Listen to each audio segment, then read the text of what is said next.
Hashtag when all hope was lost. Humans were the only ones who believed the crimson warning lights bathed the Galactic Council chambers in an ominous glow as Chancellor Vexthera of the Altarian Federation stood before the assembled representatives of 47 star systems. Her four arms trembled slightly as she gripped the podium, her scaled face bearing the weight of terrible news that would forever change the galaxy. "Honored delegates," she began, her voice carrying across the vast chamber through universal translators. "I stand before you today to confirm what our worst fears have suggested. The Void Walkers have returned." A collective gasp echoed through the chamber. Representatives from dozens of species shifted nervously in their seats, appendages clicking, tentacles writhing, and various forms of alien anxiety manifesting throughout the room. The Zephyrian delegates' crystalline form flickered with distressed light patterns, while the massive Titan representative let out a low rumble that shook the floor. "Impossible," declared Ambassador Kethmore of the Nexus Worlds, his insectoid features clicking with agitation. "The Void Walkers were banished beyond the galactic rim 3,000 years ago. Our ancestors built the eternal barriers specifically to the barriers have failed." Chancellor Vexthera interrupted, her voice cutting through his protests like a blade. "7 Outer Rim colonies have already gone dark. Our scouts report the same signature energy readings that preceded the great devastation of the Third Age." The chamber erupted into chaos. Delegates shouted in dozens of languages, some demanding proof, others calling for immediate evacuation of their systems. The Chancellor raised all four arms for silence, but the panic continued to spread like wildfire. In the human section of the gallery, Ambassador Sarah Chun sat quietly, her dark eyes scanning the panicked faces around her. Unlike the other species, humans were relatively new to galactic politics, having achieved faster-than-light travel only 2 centuries ago. They were still considered junior members of the Galactic Council, their opinions rarely sought on matters of cosmic importance. Sarah's assistant, Lieutenant Commander Marcus Rodriguez, leaned closer to whisper, "Ma'am, if the Voidwalkers are really back, shouldn't we be preparing evacuation protocols for our colonies?" Sarah shook her head slowly. "Not yet, Marcus. Something doesn't add up here." The Chancellor's voice boomed again, finally restoring order. "The Voidwalkers possess technology beyond our comprehension. They consume entire star systems, converting matter and energy into their twisted forms. When they last emerged, it took the combined might of every species in the galaxy to drive them back, and even then, we barely succeeded. Elder Thane of the Ethereal Collective, a being of pure energy contained within a crystalline shell, spoke next. His voice resonated with ancient authority. The old records speak of their hunger. They do not simply destroy. They devour hope itself, feeding on the despair of sentient beings. Entire civilizations were reduced to madness before their worlds were consumed. "Then, what hope do we have?" asked the Aquarian delegate, her gills fluttering with distress. "Our combined fleets are barely half the size they were during the Third Age. The peace we've enjoyed has made us complacent. There is wisdom in preparation," announced General Korvac of the warrior clans, his massive frame rising from his seat. "We must mobilize every fleet, every weapon, every soldier. Strike them before they can establish a foothold in our galaxy." "With what?" countered Admiral ZYX of the Technological Alliance. "Their ships phase between dimensions. Our weapons cannot touch them when they exist partially outside normal space-time. The ancient weapons used against them were lost centuries ago." Sarah watched the debate with growing interest. Each species seemed to have access to fragments of historical data about the Voidwalkers, but none possessed a complete picture. The humans, being newcomers, had been excluded from much of the historical archives considered too sensitive for junior species. "If I may," Sarah said, standing slowly. Her voice was calm and measured, a stark contrast to the heated arguments around her. The chamber fell silent, not out of respect, but out of surprise. The Altarian Chancellor looked down at the human section with barely concealed irritation. Ambassador Chun, while we appreciate human enthusiasm, this is a matter for species with experience in galactic defense. Perhaps it would be better if, with respect, Chancellor, Sarah interrupted politely, but firmly, humanity may be new to galactic politics, but we're not new to impossible odds. Murmurs of amusement rippled through the chamber. The Nexus delegate clicked his mandibles in what passed for laughter among his species. Humans have been spacefaring for barely 2 centuries. What could you possibly know about threats of this magnitude? Sarah smiled slightly. We know about refusing to give up when everyone else has already accepted defeat. It's something of a specialty of ours. Elaborate, said Elder Thane, his energy form pulsing with curiosity. Every species here seems convinced that the Voidwalkers are unstoppable, Sarah continued. You're already planning evacuation routes and discussing which systems to abandon first. But, from what I've heard, they weren't defeated by superior firepower 3,000 years ago. They were defeated by unity, determination, and refusing to give up even when victory seemed impossible. General Korvax snorted dismissively. Pretty words, human, but words don't stop interdimensional predators. No, Sarah agreed, but belief does. Belief in victory when everyone else sees only defeat. Belief that there's always another way, another solution, another chance. From what I understand, the Void Walkers feed on despair. What happens when they encounter a species that simply refuses to despair? The chamber fell silent as her words sank in. Chancellor Vextera's expression had shifted from irritation to something approaching interest. You speak of belief as if it were a weapon, the Chancellor said slowly. Because it is, Sarah replied. Perhaps the most powerful weapon in the universe. The records show that the Voidwalkers were driven back not when the galaxy mustered its greatest fleets, but when every species, no matter how small or weak, refused to surrender. They were defeated by the collective will to survive, to fight, to believe in tomorrow. Admiral Zuwaix's tentacles writhed skeptically. Even if your theory about their psychological warfare capabilities is correct, they still possess technology that can tear apart space-time itself. Belief doesn't make our weapons more effective, doesn't it? Sarah challenged. How many battles throughout galactic history were won not by the side with superior technology, but by the side that fought harder, longer, and with more determination? How many scientific breakthroughs came from researchers who refused to accept that something was impossible? As if summoned by her words, alarms began blaring throughout the chamber. Emergency communication screens activated around the room, showing the face of Admiral Corinth, commander of the Outer Rim Defense Fleet. Chancellor Vextera, the Admiral's voice crackled with static and fear. We have visual confirmation of Void Walker vessels approaching the Kepler 442 system. 3 ships, each the size of a moon, moving through dimensions at will. Our entire fleet can't even lock onto them with targeting systems. The image shifted to show the approaching threat. The Void Walker ships were unlike anything in conventional galactic design. Twisted spires of dark metal that seemed to bend light around them, portions of their hulls flickering in and out of visible reality.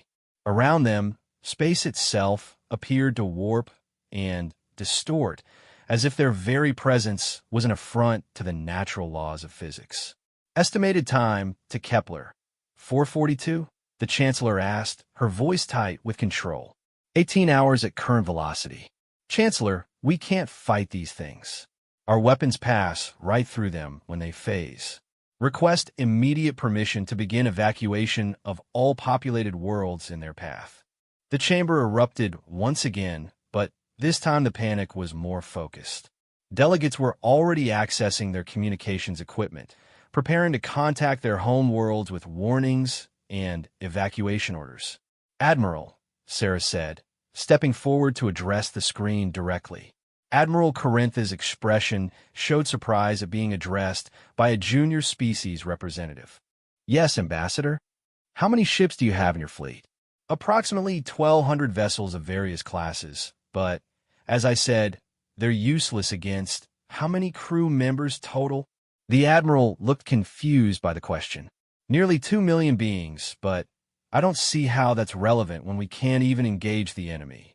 It's relevant because 2 million sentient beings, all determined to protect their homes, represents an enormous amount of collective will. What if instead of running from the Void Walkers, your fleet met them head-on? That would be suicide, Admiral Corinth protested. Our weapons can't hurt them. Can they hurt you? Sarah asked. Of course they can. Their weapons exist in multiple dimensions simultaneously. They can tear through any defense we... The Admiral stopped, understanding beginning to dawn in his expression. So they can affect our dimension, but when they phase, we can't affect theirs, Sarah continued. That means they have to choose. Either they're vulnerable to our attacks, or their attacks are vulnerable to our defenses. They can't have both simultaneously. Admiral Corinth was quiet for a moment, consulting with his tactical officers off-screen. Our analysis suggests, yes, that does appear to be a correlation. When they fire their weapons, they become more solid, more present in our dimensional space. Then you can fight them, Sarah said simply. It won't be easy, and you'll need perfect timing, but it's possible. Possible and suicidal are not mutually exclusive, General Korvac interjected. Even if they can be hurt when they attack, their weapons are devastating. Any ship that gets close enough to engage will be destroyed. Maybe, Sarah acknowledged. Or maybe ships crewed by beings who absolutely refuse to give up, who believe with every fiber of their being that they can win, will find a way to survive long enough to make a difference. Elder Thane's energy form pulsed thoughtfully. The human speaks of something the ancient texts mentioned, but we have long dismissed as metaphorical. The power of absolute conviction, of unshakable faith in victory. It wasn't metaphorical, Sarah said firmly. The reason humanity survived every extinction event on our world, every war, every disaster, wasn't because we were the strongest or the smartest. It was because we never learned how to give up. Even when logic said we were doomed, we kept fighting. Even when the odds were impossible, we found ways to change the game. Chancellor Vexteros studied the human ambassador with new interest.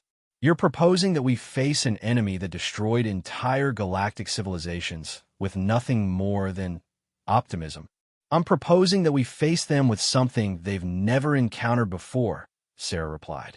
An enemy that refuses to be afraid, refuses to despair, and refuses to surrender no matter what they throw at us. The Void Walkers feed on fear and hopelessness. What happens when they meet a galaxy that simply won't provide those things? The chamber was silent for a long moment. On the screen, Admiral Corinth was deep in discussion with his officers. Finally, he turned back to the camera. Ambassador Chun, if we're going to try this insane plan of yours, we'll need more than just tactical advice. We'll need someone who truly believes it can work to coordinate the effort. What are you suggesting? Chancellor Vextera asked. I'm suggesting that humanity take point on this operation, the Admiral said. Not because they have the biggest ships or the most advanced weapons, but because they're the only species here that seems to actually believe we can win. The suggestion caused an uproar. Delegates shouted objections, pointing out humanity's junior status, their limited military experience, their small fleet size. But beneath the protests, something else was stirring, a spark of the very thing Sarah had been talking about. Order, the Chancellor called, raising all four arms. The suggestion has merit, regardless of precedent. Desperate times call for unconventional solutions. Ambassador Kethmore stood, his insectoid frame rigid with indignation. You cannot seriously be considering placing the defense of the galaxy in the hands of a species that has never faced a threat larger than a regional conflict. Have they ever lost such a conflict? Elder Thane asked quietly. The question hung in the air. Several delegates consulted their databases, accessing what information was available about human military history. Actually, said Admiral Zyx, his tentacles moving rapidly as he processed data, their record is quite remarkable. Humanity has faced extinction-level events multiple times throughout their history.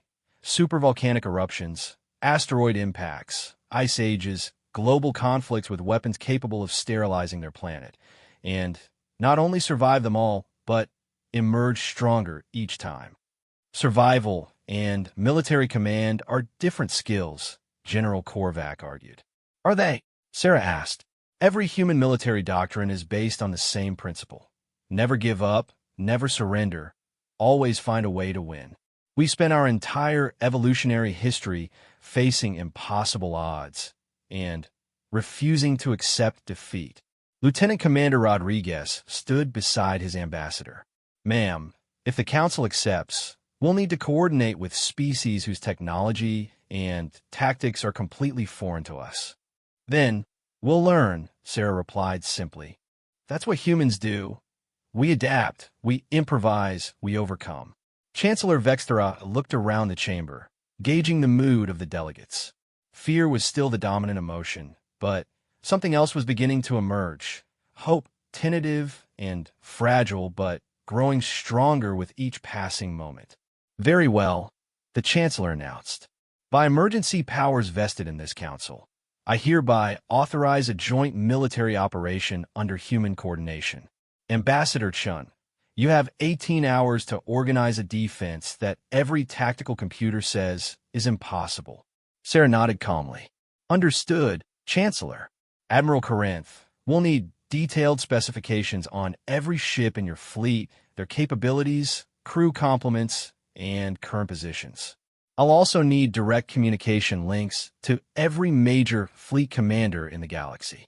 Ambassador, the Admiral said, you understand that we're talking about coordinating the efforts of 47 different species, each with their own military traditions, technologies, and chain of command? Yes, Sarah replied. And you understand that in 18 hours, the Voidwalkers are going to discover that this galaxy is defended by something they've never encountered before. Beings who believe that impossible just means it hasn't been done yet. As the chamber erupted into activity, delegates rushing to contact their home worlds and military commands, Sarah remained calm at the center of the storm. Lieutenant Commander Rodriguez watched in amazement as his superior began issuing orders with the quiet confidence of someone who had never doubted the outcome. Ma'am, he whispered, do you really believe we can win this? Sarah smiled as she activated her communication array. Marcus, I don't just believe we can win. I know we can. The Voidwalkers made one crucial mistake when they decided to return. What's that? They chose to threaten a galaxy that includes humanity. And if there's one thing our species has never learned how to do, it's how to give up. Across the galaxy, as word spread of the approaching threat and humanity's unprecedented role in the defense effort, something remarkable began to happen. Species that had spent centuries in careful diplomacy and cautious military planning suddenly found themselves inspired by the simple human conviction that any problem could be solved, any enemy could be defeated, any impossible situation could be overcome. In fleet command centers throughout known space, tactical officers began reviewing their defensive capabilities with new eyes. If the humans believed a solution was possible, perhaps it was time to stop looking for reasons why something couldn't work and start finding ways to make it work. The Voidwalkers were coming, bringing with them technology beyond comprehension and a hunger that had consumed entire civilizations. But they had never faced an enemy that simply refused to acknowledge the possibility of defeat. The battle for the galaxy was about to begin, and for the first time in 3,000 years, those preparing to fight it actually believed they could win. When all hope was lost, humans were the only ones who believed. Part 2, the command center aboard the UES Indomitable hummed with activity as representatives from 47 different species worked side by side, their various forms of communication creating a symphony of clicks, chirps, harmonics, and synthesized speech. Ambassador Sarah Chun stood at the central holographic display, which showed the approaching Voidwalker fleet and the defensive positions being taken by every available ship in the galaxy. Admiral Corinth, report, Sarah said into her communication array. The Altarian Admiral's face appeared on the main screen, his expression grim but determined. Human doctrine is unusual, Ambassador. My tactical officers are having difficulty understanding why you want our heaviest ships positioned at the rear of the formation instead of the front. Sarah smiled slightly. Because, Admiral, the heaviest ships are also the slowest. When the Voidwalkers attack and find themselves facing an enemy that won't break, they'll need to phase more frequently to avoid our return fire. That's when your heavy ships will have clear shots at targets that can't dodge. And the lighter ships in front, ask Commander Thexila of the Nexus Rapid Response Fleet. They're not there to destroy the enemy, Sarah explained patiently. They're there to prove something. When the Voidwalkers see small, lightly armed vessels charging directly at them without hesitation, it sends a message. It tells them they're not facing prey, they're facing predators. In the science section of the command center, Dr. Elena Vasquez worked alongside Zephyrian crystal mages and ethereal energy manipulators, trying to understand the exotic physics that allowed the Voidwalkers to phase between dimensions. The quantum signatures are unlike anything in our databases, reported Science Officer Kyleth, her crystalline form flickering with confused light patterns. They seem to exist in a state of controlled quantum superposition, able to selectively interact with our dimension while remaining partially anchored in others. So they're quantum ghosts, Dr. Vasquez mused, studying the data streams, existing in multiple states simultaneously until they choose to collapse their wave function for interaction. Precisely, agreed Sage Luminar of the Ethereal Collective. But such a state requires enormous energy expenditure. They cannot maintain it indefinitely. Sarah overheard the scientific discussion and moved to their station. How long can they sustain the phase state? Impossible to determine without direct observation, Kyleth admitted. But theoretical models suggest that the energy cost increases exponentially with the duration of phase shift. So if we can force them to phase repeatedly, we can exhaust their power reserves, Sarah concluded. Doctor, I need you to work with our engineering teams. If the Voidwalkers need to conserve energy, what would force them to waste it? Dr. Vasquez's eyes lit up with understanding. Unpredictability. If they can't anticipate our attack patterns, they'll need to phase defensively more often than tactically necessary. Across the command center, Lieutenant Commander Rodriguez coordinated with fleet captains whose names he couldn't pronounce and whose species he'd only read about in xenobiology textbooks. The remarkable thing wasn't the challenge of communication. The universal translators handled most of that, but the growing enthusiasm he detected in every voice. Captain Kextor of the Titan Dreadnought Immutable reports his crew is ready for combat, Rodriguez announced. He says, and I quote, "If the small humans believe victory is possible, then the mighty Titans will make it certain." Captain Silandra of the Aquarian Deep Fleet sends word that her people are eager to test human tactical theory, added Communications Officer Lieutenant Park. She wants to know if humans have ever lost a naval engagement. Sarah considered the question seriously. Tell her that humans have lost individual battles, but we've never lost a war we were determined to win. There's a difference between tactical defeat and strategic failure.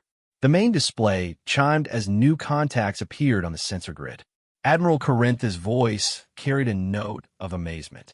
Ambassador, we're receiving responses from sectors we didn't even contact. Independent merchant fleets, exploration vessels, even civilian transports are converging on our position. Are they evacuating? Sarah asked. No, ma'am. They're asking for weapon assignments. A new voice joined the communication channel. Captain Miranda Santos of the human merchant marine vessel Terra's Pride. Ambassador Chun, this is Captain Santos with a convoy of 43 civilian vessels. We're armed with mining charges, cargo haulers, and a whole lot of stubborn determination. Where do you want us?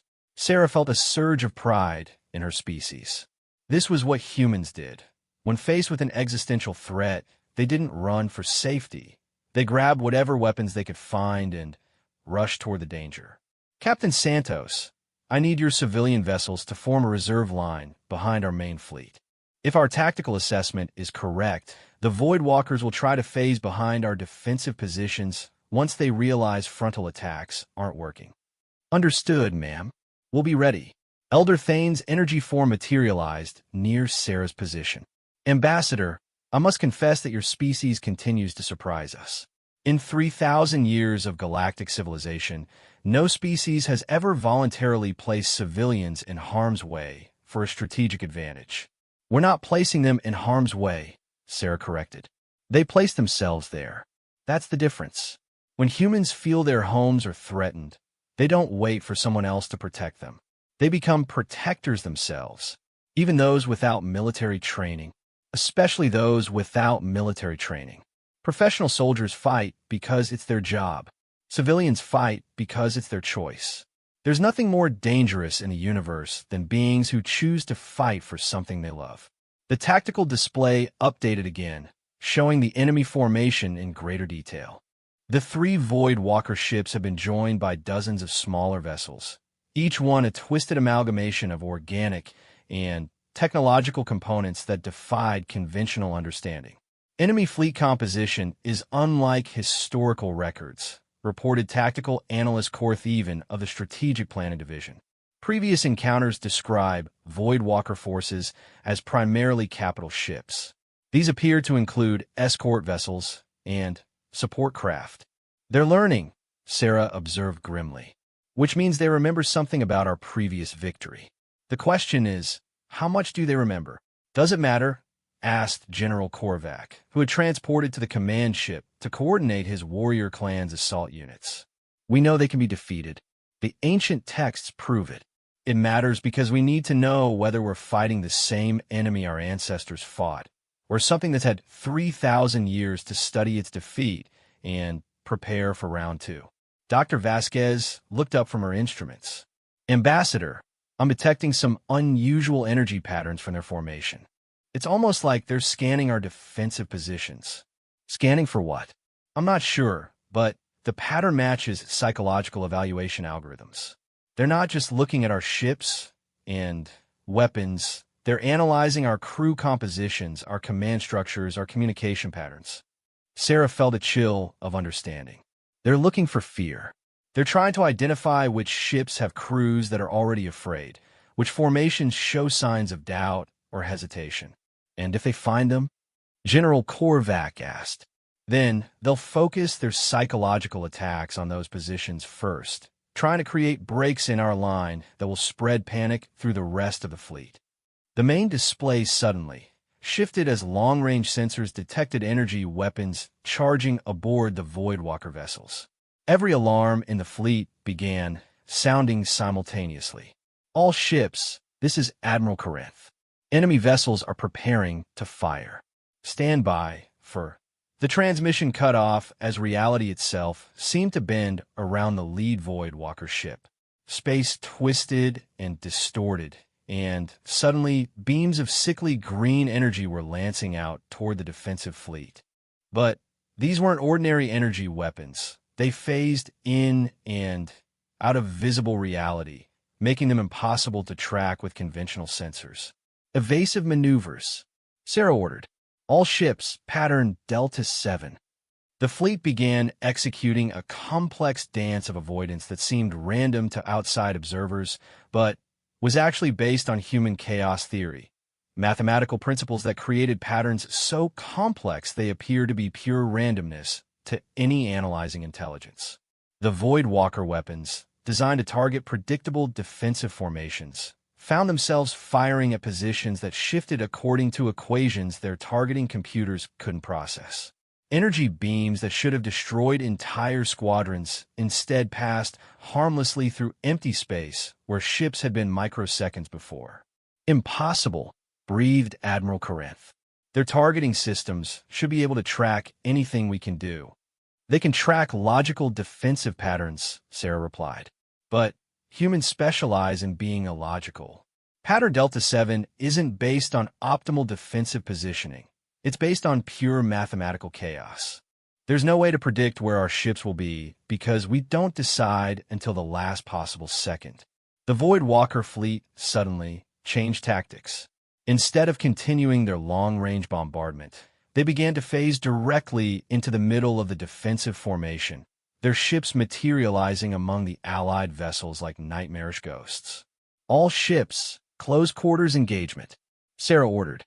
Remember, when they phase in, they become solid. That's when they're vulnerable. What followed was unlike any space battle in galactic history.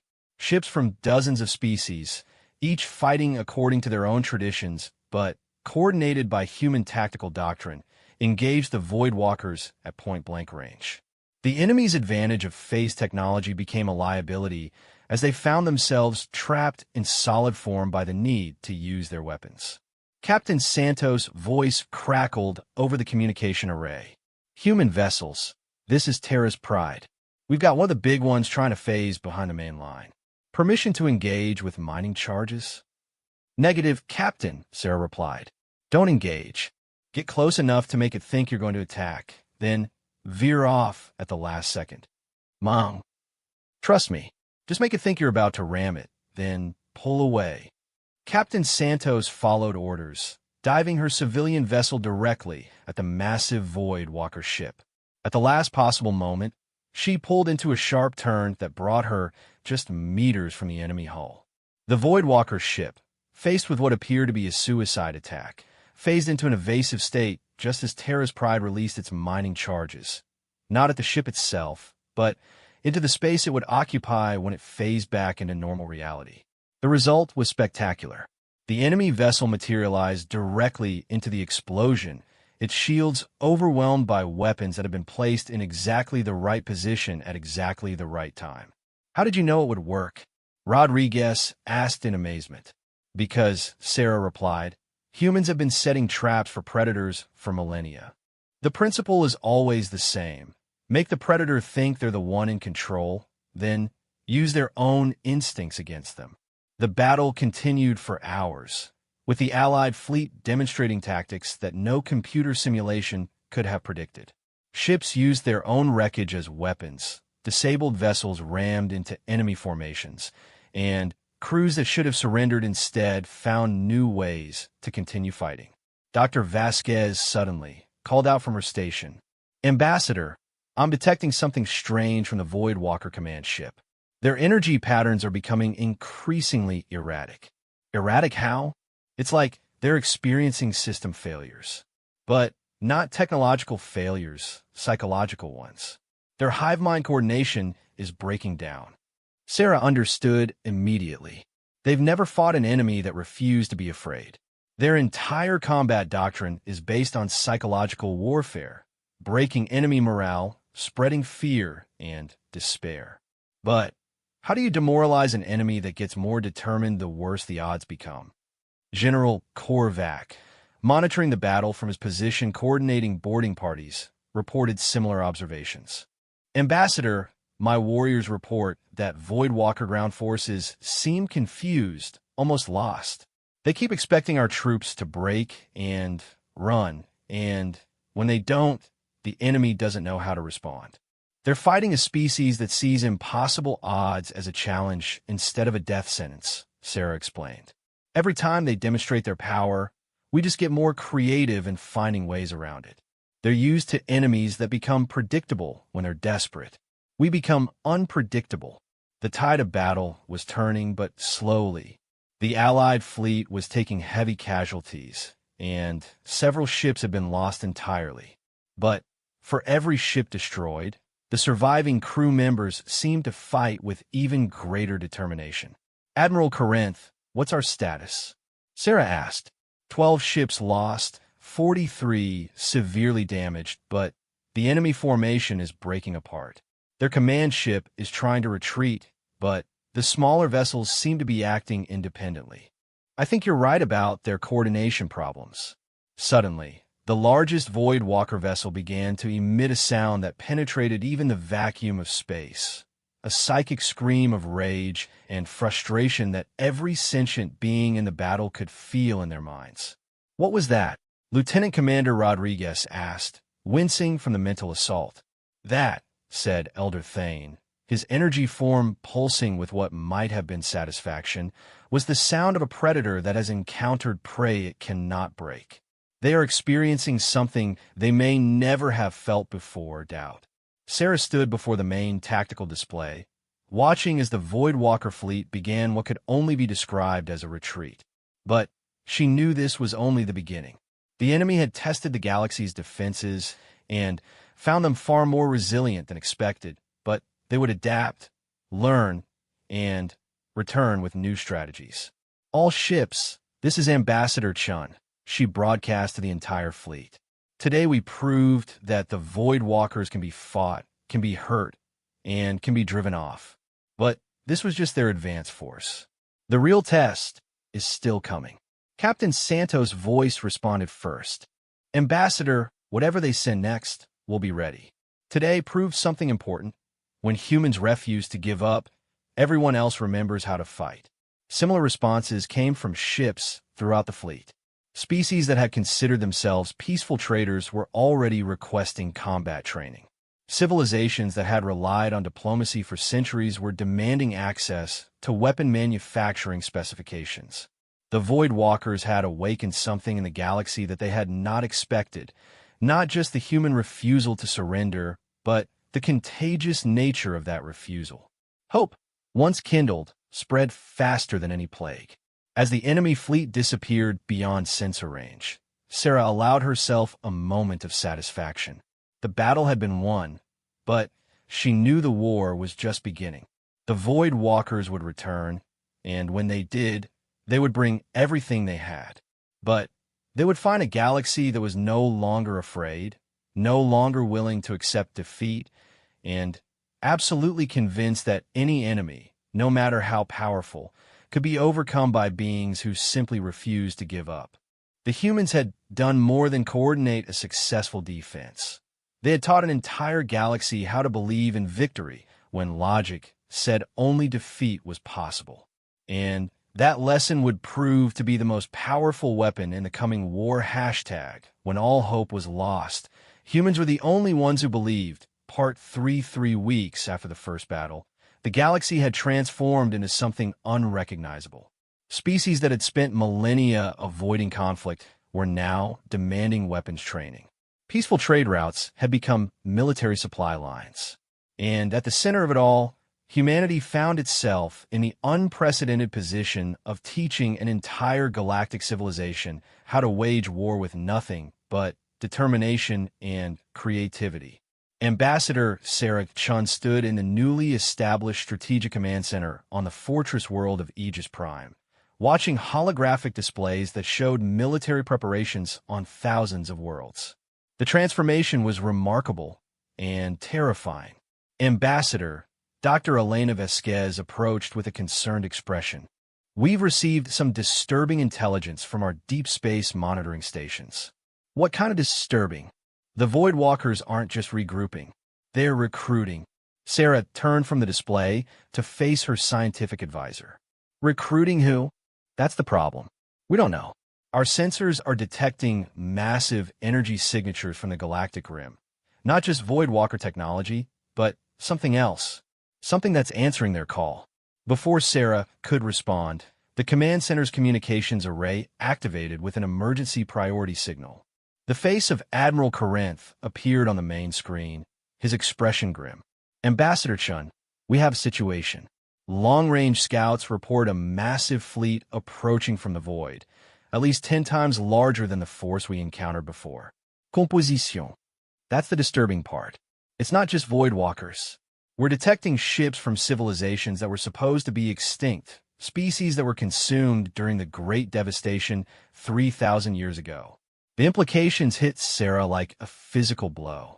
They didn't just drive off the inhabitants of those worlds. They converted them. It appears so. We're looking at not just the Voidwalkers, but an army of their victims, twisted into serving their former destroyers. Lieutenant Commander Rodriguez, now serving as Sarah's aide-de-camp, pulled up historical files on his datapad. Ma'am, if the records are accurate, some of these civilizations were incredibly advanced. The Mordani Empire had reality-shaping technology. The Vex Consortium could manipulate time itself. And now all of that knowledge and power serves the Voidwalkers, Sarah said quietly. How long until they reach our defensive perimeter?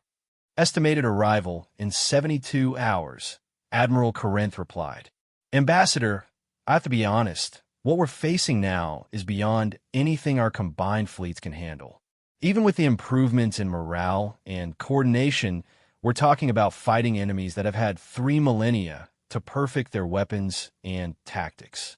Sarah was quiet for a long moment, studying the tactical projections. The numbers were indeed overwhelming. Thousands of ships crewed by species that had once been among the galaxy's greatest civilizations, now serving as extensions of the Voidwalker's will. Admiral, have there been any other changes in our defensive capabilities since the first battle? Actually, yes. The most remarkable development has been technological advancement. When species stop believing something is impossible, they start finding ways to make it possible. The Zephyrians have developed crystal matrix weapons that could track phased targets. The Ethereals have created energy shields that exist in multiple dimensions simultaneously. And humanity's contribution? Rodriguez answered this time. Our shipyards have been working around the clock on something the engineers are calling adaptive warfare platforms. Ships designed to reconfigure themselves mid-battle based on enemy tactics. Show me. The holographic display shifted to show technical specifications for vessels unlike anything in conventional space combat design. Instead of fixed weapon emplacements and rigid hull structures, these ships featured modular components that could be rearranged in real time according to battlefield requirements. The concept came from studying human military history, explained Chief Engineer Commander Park, joining the conversation. Throughout history, humans have succeeded by adapting faster than their enemies. If the enemy develops armor, we develop armor-piercing rounds. If they build walls, we build siege engines. If they control the sky, we fight from underground. So these ships are designed to evolve during combat. Exactly. The moment we encounter a new Void Walker tactic, our vessels can reconfigure to counter it. But more importantly, they can share those adaptations with every other ship in the fleet instantaneously. Sarah nodded slowly. Interesting. But, Admiral, what about our personnel? How are they adapting to the knowledge that they'll be fighting former victims of the Void Walkers? Admiral Carentha's expression grew thoughtful. That's been the most surprising development. Instead of becoming demoralized by the knowledge that they might be fighting converted civilians, our crews have become more determined to find ways to save them. Save them. The prevailing theory among our forces is that if the Void Walkers can convert civilizations to serve them, there might be a way to reverse the process. Every species in our alliance has teams working on potential liberation technologies. Dr. Vasquez looked up from her research station. Actually, we made some progress on that front. The quantum analysis of Void Walker technology suggests that their conversion process might not be permanent. It requires constant energy input to maintain control over converted subjects. Meaning that if we can disrupt their control signals, we might be able to free their victims, Dr. Vasquez explained. The challenge is doing it in the middle of a space battle while avoiding being converted ourselves. Sarah felt a familiar spark of hope. The same feeling that had driven humanity through every impossible challenge in their history. Doctor, how theoretical is this liberation technology? Very theoretical. We need to get close enough to enemy command ships to identify their control frequencies, develop countermeasures, and then broadcast those countermeasures across an entire battlefield while engaging in combat. So, impossible by conventional standards. Completely impossible, Dr. Vasquez agreed. Perfect, Sarah said with a slight smile. That's exactly the kind of impossible that humans specialize in making possible. The command center suddenly filled with incoming communication requests as reports arrived from across the galaxy. Sarah authorized a general conference, and within minutes she was connected to military leaders, scientists, and civilian representatives from every major system in the Alliance. By now you've all received reports about the approaching fleet, Sarah began without preamble. Yes, it's larger than anything we've faced before. Yes, it includes converted civilizations with technology that surpasses our own. And, yes, conventional tactics say we have no chance of victory. Murmurs of concern rippled through the various communication channels. But Sarah continued before they could develop into panic. But conventional tactics also said we couldn't defeat the first Voidwalker attack. Conventional wisdom said that phase-shifting enemies were invulnerable to our weapons. Conventional logic said that inferior technology couldn't overcome superior firepower. We've already proven that conventional thinking is inadequate for this conflict. Elder Thane's voice resonated through the communication array.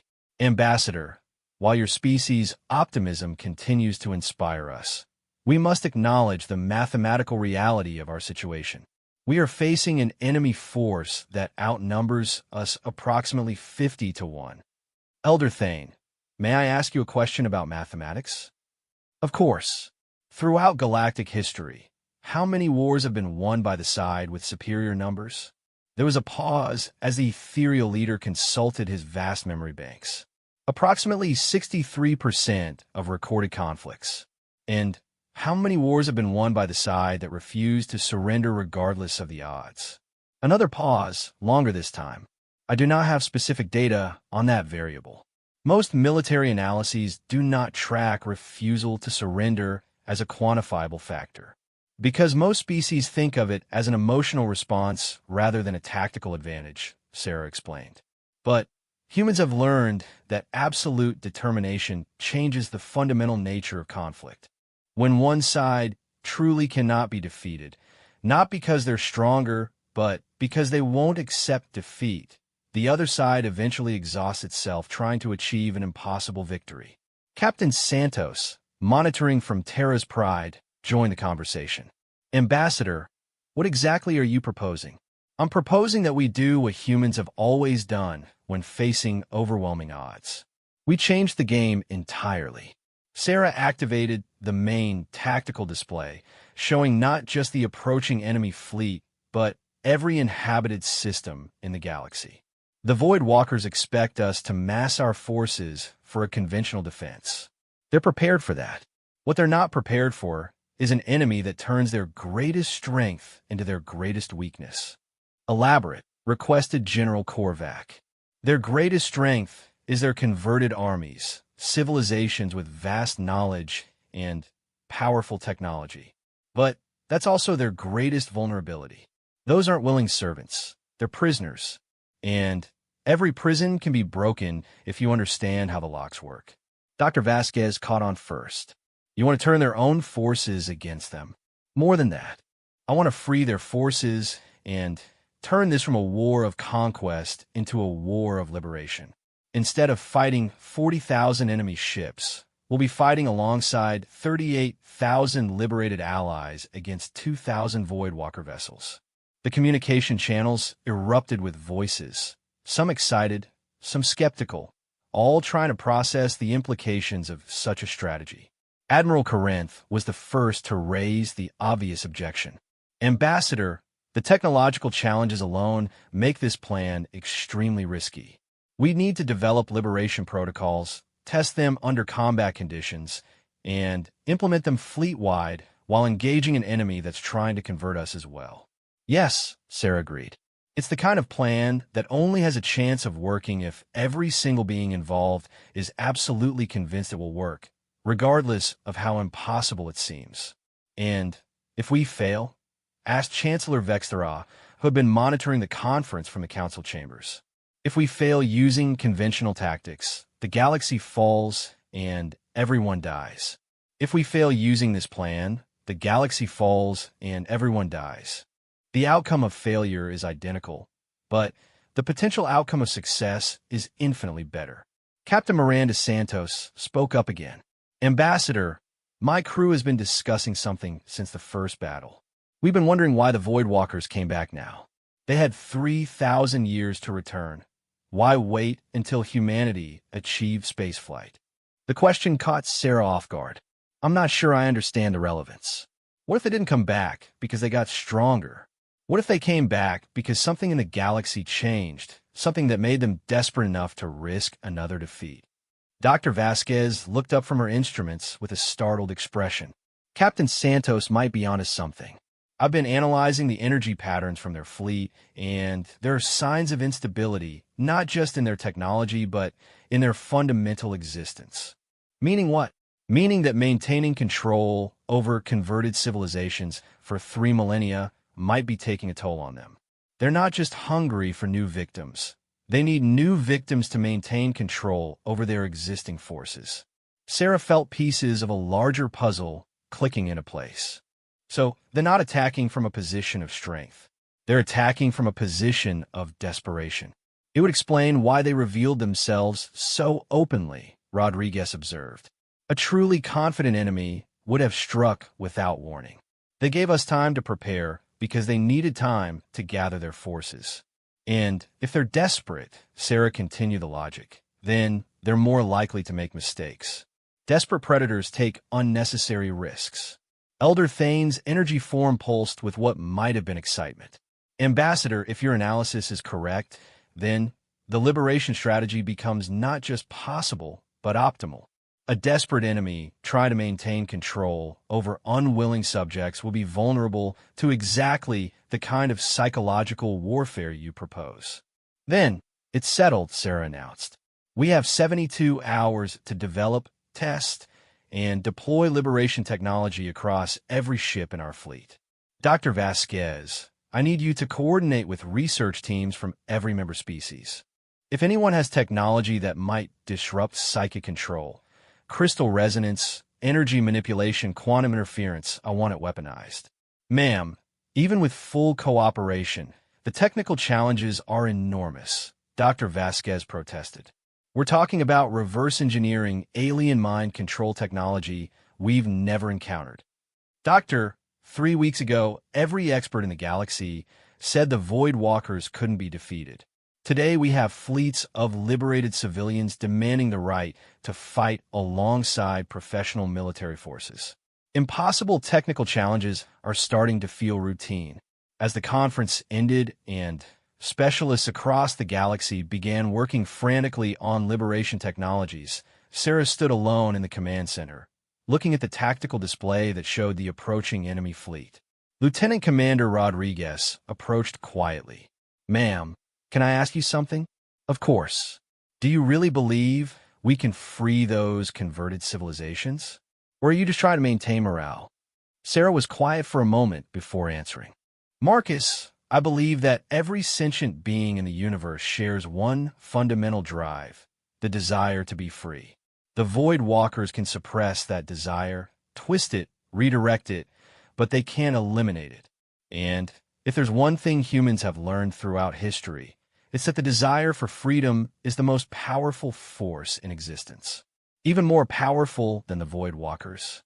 Sarah smiled as she watched status reports pour in from research facilities across the galaxy. Species that had never collaborated before were now working together with unprecedented cooperation, driven by the human conviction that any problem could be solved. Marcus, the Void Walkers feed on despair and submission, but they've never encountered a galaxy full of beings who've learned from humanity that freedom is not something that can be taken away. It's something that can only be surrendered. And surrender is the one thing humans have never learned how to do. The next 72 hours would determine the fate of galactic civilization. But for the first time since the crisis began, those preparing for battle weren't just fighting to survive. They were fighting to liberate an entire galaxy from an enemy that had never faced a war of liberation before. Hashtag when all hope was lost. Humans were the only ones who believed. Part 4 the Liberation Fleet assembled at the coordinates designated as Sanctuary Point was unlike anything the galaxy had ever seen. Ships from 47 different species floated in formation, each one equipped with experimental technology that had been developed, tested, and deployed in less than 72 hours. At the center of the formation, the human command ship UES Liberation served as the coordination hub for the most audacious military operation in galactic history. Ambassador Sarah Chun stood before the master tactical display, watching as sensor readings updated with information about the approaching Void Walker Armada. The enemy fleet was indeed massive. Over 40,000 vessels of various sizes and configurations, representing dozens of converted civilizations. But for the first time since the crisis began, Sarah felt genuinely confident about their chances. Dr. Vasquez final status report on the liberation arrays, she requested. The scientist looked up from her instruments with exhausted but excited eyes. All systems are green, Ambassador. The quantum resonance generators are synchronized across the entire fleet. The Zephyrian crystal matrices are locked onto the expected control frequencies. The ethereal energy manipulators are ready to amplify our signals across multiple dimensional planes. And the backup systems? Triple redundancy on every critical component. If the Void Walkers try to jam our liberation signals, we have countermeasures. If they adapt to our countermeasures, we have countermeasures. Lieutenant Commander Rodriguez approached with a communication update. Ma'am, Admiral Corinth reports that all civilian volunteers have been evacuated to the secondary fleet positions. Captain Santos insists her people stay close enough to assist if needed. Of course she does, Sarah said with a slight smile. What about the military formations? Every ship is in position. The advanced squadrons will make initial contact in approximately 6 hours. Ma'am, there's something else. We're receiving volunteer applications from species we've never even heard of. Apparently, word of the liberation operation has spread beyond our normal communication channels. Sarah frowned. Species we've never heard of? How is that possible? Dr. Vasquez looked up from her instruments. Ambassador, remember that the Void Walkers haven't just been idle for 3,000 years. It's possible they've encountered and converted civilizations from beyond our galactic rim. If those civilizations have been trying to send distress signals, they would have heard about our operation through the quantum communication networks, Sarah finished. How many unknown species are we talking about?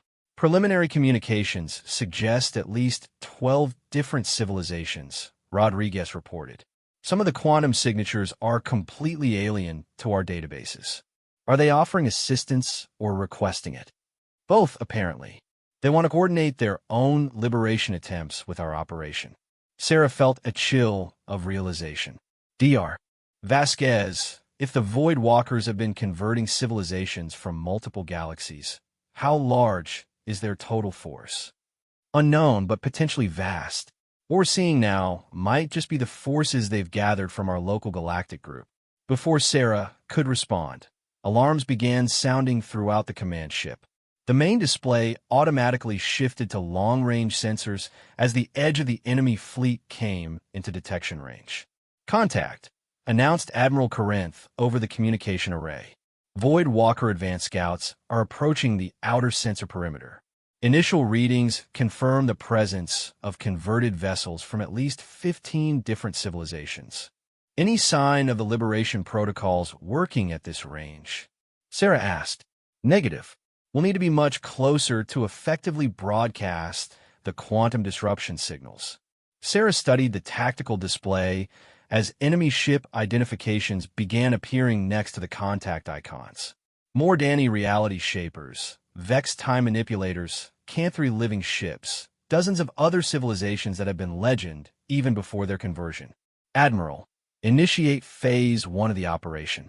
All advanced squadrons, begin your approach. What followed was carefully choreographed chaos. Instead of the traditional massive formation attack that the Void Walkers expected, the Liberation Fleet dispersed into thousands of small units, each one following seemingly random courses toward the enemy formation. The Void Walker response was immediate and predictable. Their converted forces began maneuvering to intercept the scattered Allied units, expecting easy victories against isolated ships. Phase 2, Sarah announced. All ships, begin liberation broadcasts on my mark. Across the fleet, exotic technologies activated simultaneously. Zephyrian crystals resonated with frequencies that existed across multiple dimensions. Ethereal energy manipulators created quantum interference patterns that disrupted psychic control signals. Human adaptive arrays broadcast liberation codes that changed faster than any computer could track. The effect was instantaneous and dramatic. Throughout the Void Walker formation, converted ships suddenly stopped firing, their crews experiencing moments of clarity as the psychic control was temporarily disrupted. It's working, Dr. Vasquez reported excitedly. were detecting massive system failures throughout their command network. The converted ships are regaining partial autonomy. But the Void Walkers adapted quickly. The larger command vessels began emitting counter-frequencies, trying to re-establish control over their converted forces. Some ships fell back under Void Walker command, while others remained in a confused state of partial freedom. Phase 3, Sarah ordered. All boarding teams, you are cleared for liberation operations. This was the most dangerous part of the plan.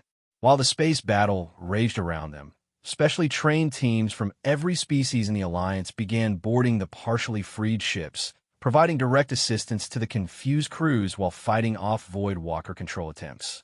General Korvac led the first wave of boarders onto a massive Mordani vessel that had been converted centuries ago. His warriors encountered former reality shapers who had forgotten their own names but remembered their hatred for their captors. "This is incredible," he reported over the combat channel. "These beings have been fighting the conversion process for hundreds of years. They just needed someone to show them it was possible to win." Similar reports came in from boarding operations across the battlefield. Converted crews, given even a moment of freedom from psychic control, were eagerly joining the liberation effort. Captain Santos, commanding one of the civilian boarding groups, provided perhaps the most significant report. "Ambassador, we've just liberated a Vex time manipulator ship. Their crew is offering to share temporal displacement technology with our fleet. They say they've been planning this moment for 3 centuries. All boarding teams, be advised," Sarah announced fleet-wide. "Liberated crews are offering technological assistance. Accept all offers, but maintain security protocols.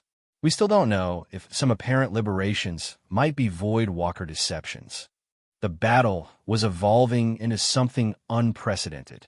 Instead of 2 sides fighting for dominance, it had become a massive prison break with former captives eagerly joining their liberators against their former captors. Dr. Vasquez suddenly called out from her station. "Ambassador, I'm detecting something unusual from the main Voidwalker command ship. It's trying to communicate with us." "On speakers," Sarah ordered. The voice that emerged from the communication array was unlike anything the Allied forces had ever heard, a combination of mechanical precision and organic hunger that seemed to bypass the ears and speak directly to the mind. "Humans," the voice said, somehow managing to make the word sound like both a curse and a question. "You are the species that refuses to understand defeat." "That's correct," Sarah replied calmly.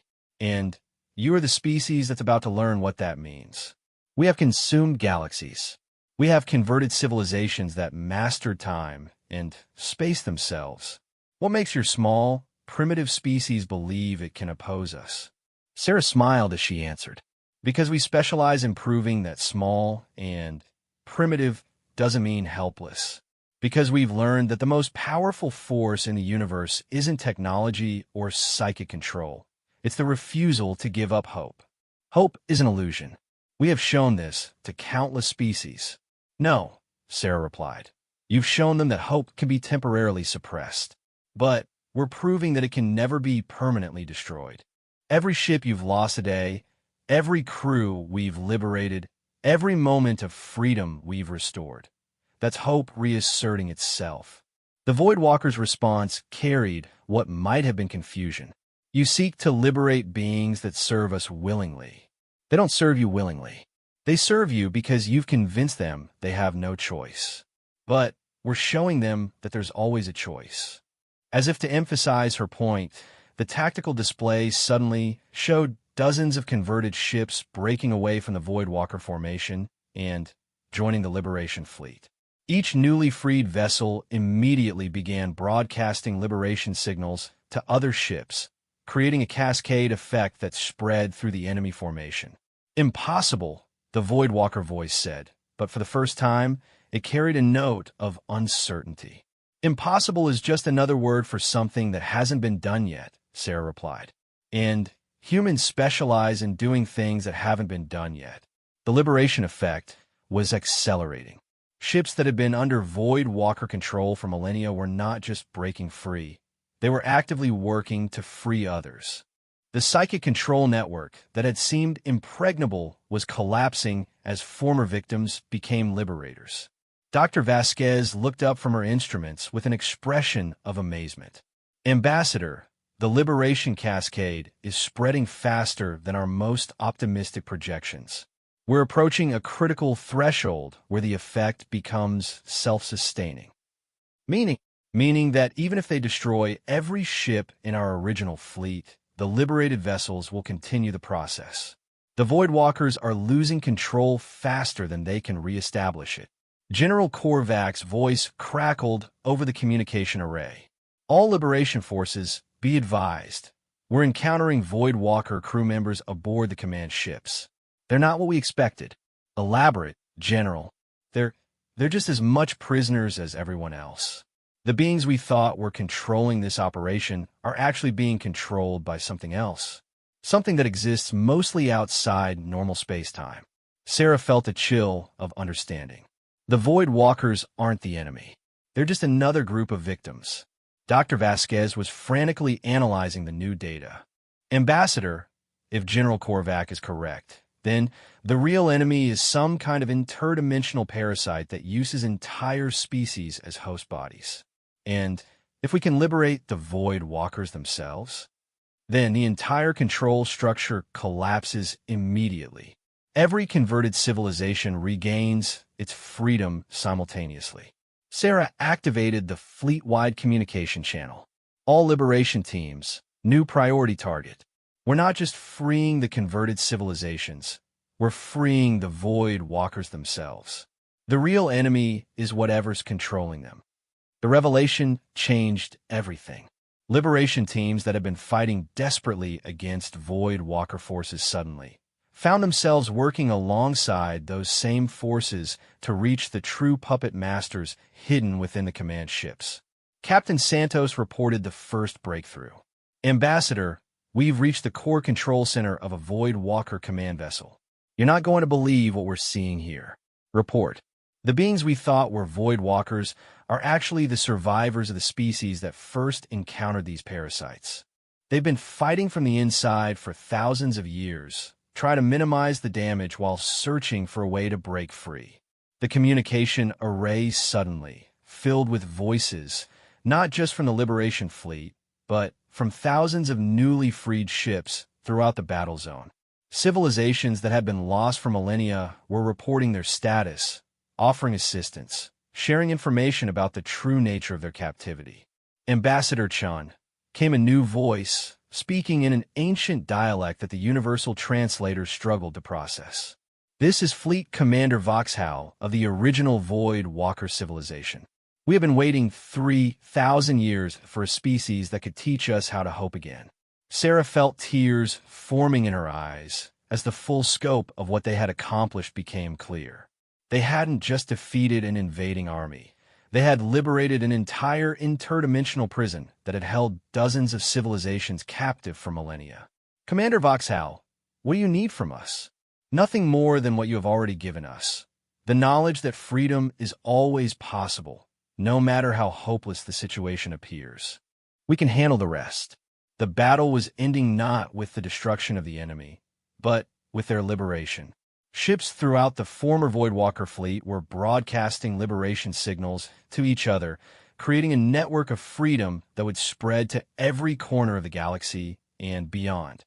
As Sarah watched the tactical display transform from a battlefield into a celebration of liberation, she realized that humanity had done more than just save their galaxy.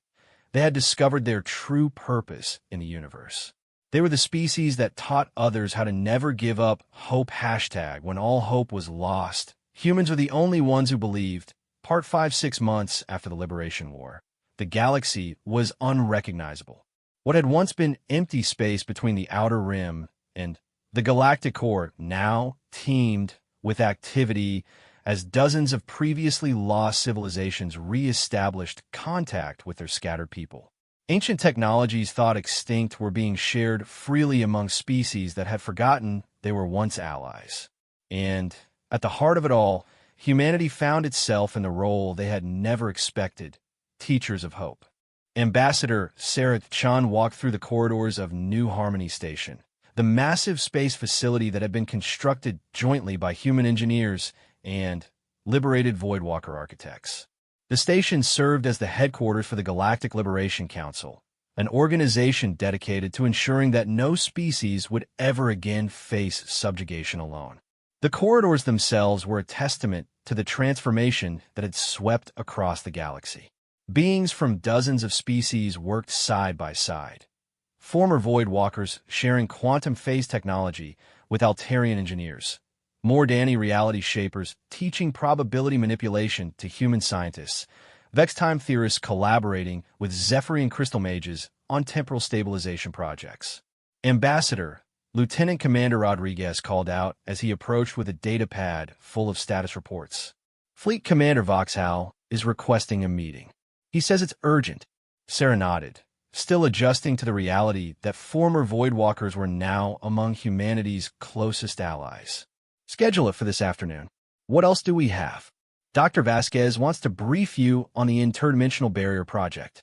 The Ethereal Collective has reports on 3 more parasitic entities that were displaced when we shut down the control networks.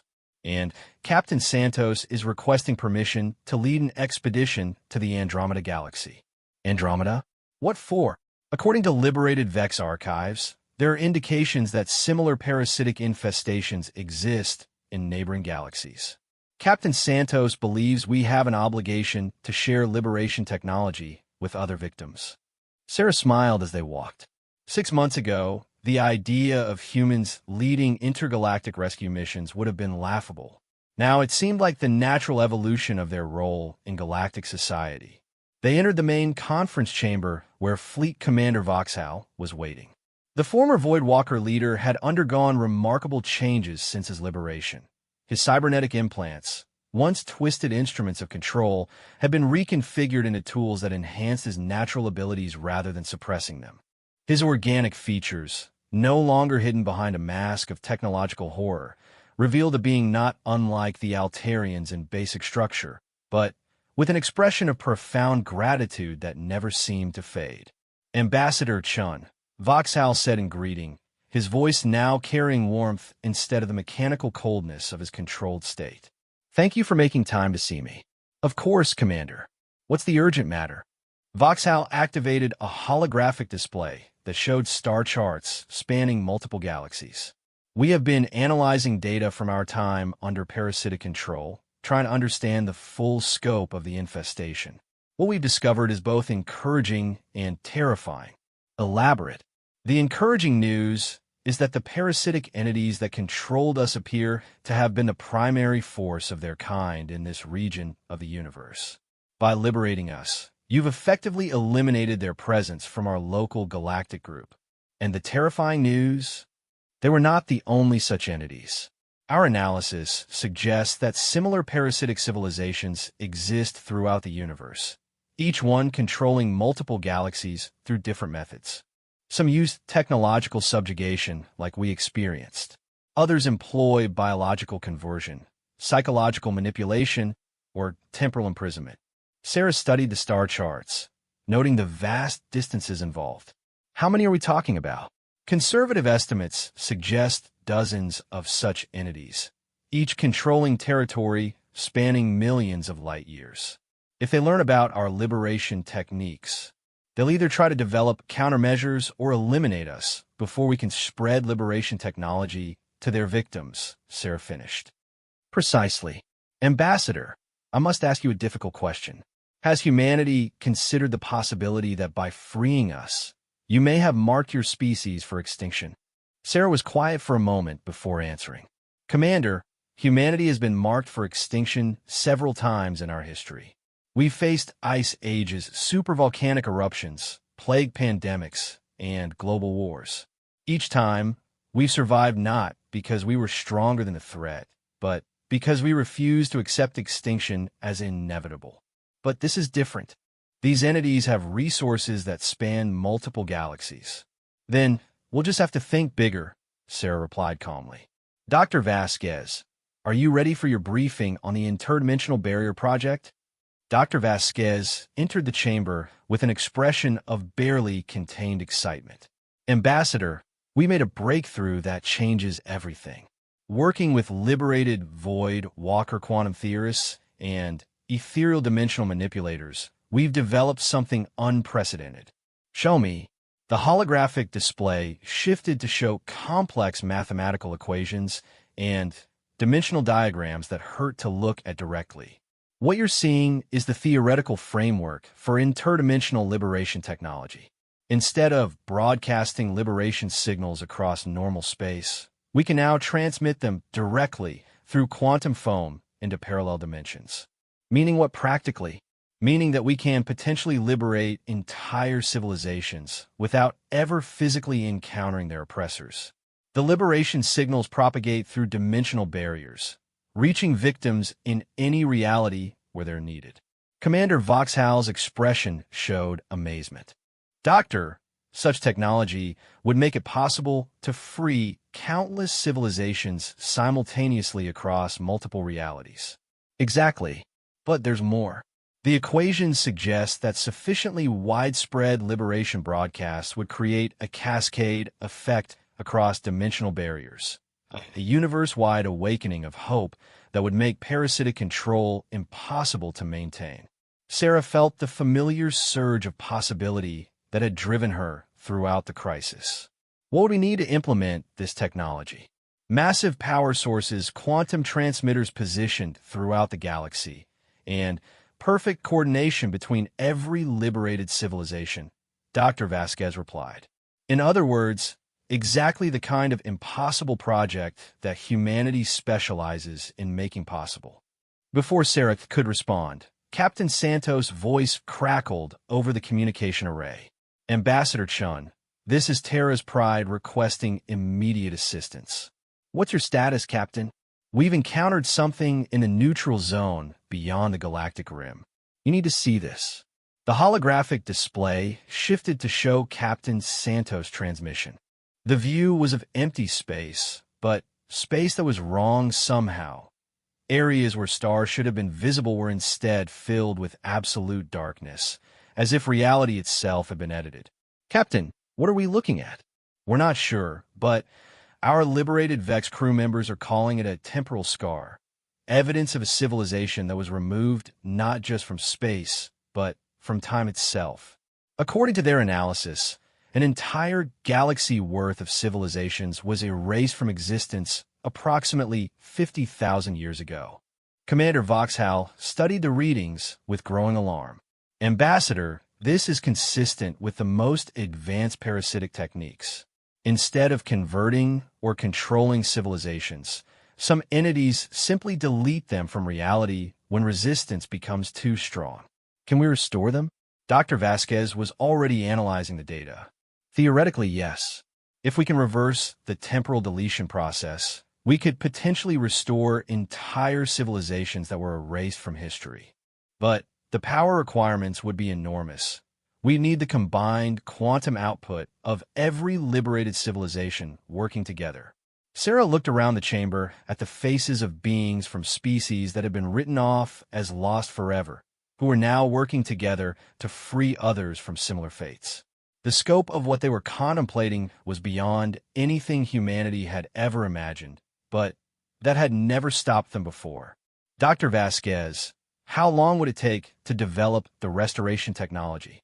With full cooperation from every liberated civilization? Perhaps a year for the theoretical framework, another year for practical implementation, and the interdimensional liberation technology. Similar timeline, assuming we can solve the power distribution challenges. Sarah activated the station-wide communication array, opening a channel to every liberated civilization in the galaxy. This is Ambassador Sarah Chun of the Galactic Liberation Council. I'm addressing every being who remembers what it feels like to be trapped, controlled, or forgotten. Responses came flooding in from thousands of ships and stations across the galaxy. Former Void Walkers working alongside their former enemies. Ancient civilizations sharing technology with species that hadn't existed when they were first imprisoned. Beings who had forgotten their own names, but remembered their desire for freedom. 6 months ago, we proved that no oppression is permanent. Today, we've learned that our galaxy is not the only one in need of liberation. We face a universe where freedom is the exception and subjugation is the rule. The communication channels buzzed with discussion as the implications sank in. I'm proposing that we change that. Not just for our galaxy, but for every galaxy. Not just for civilizations that still exist, but for civilizations that have been erased from existence itself. Not just in our dimension, but in every dimension where sentient beings dream of freedom. Commander Voxhall leaned forward. Ambassador, what you're describing would be the largest liberation operation in universal history. It would also be the last one that's necessary, Sarah replied. If we succeed, no civilization will ever again face oppression alone. Freedom will become as fundamental a force of a universe as gravity or electromagnetism. Captain Santos' voice crackled over the communication array. Ambassador, you're talking about declaring war on oppression itself, across multiple galaxies and dimensions simultaneously. No, Captain. I'm talking about declaring that freedom is no longer optional. That hope is no longer dependent on circumstances. That every sentient being in existence has the right to determine their own destiny, and that we're going to make sure they have the power to do so. The response was immediate and overwhelming. Species that had spent millennia as prisoners, who had forgotten what it meant to choose their own path, suddenly found themselves volunteering for the most ambitious project in universal history. Dr. Vasquez, Sarah said, begin development of both technologies immediately. I want every liberated civilization contributing their unique capabilities to the project. Ambassador, Commander Voxhall said quietly, if we succeed in this endeavor, we'll have fundamentally altered the nature of existence itself. Freedom will become as universal as the laws of physics.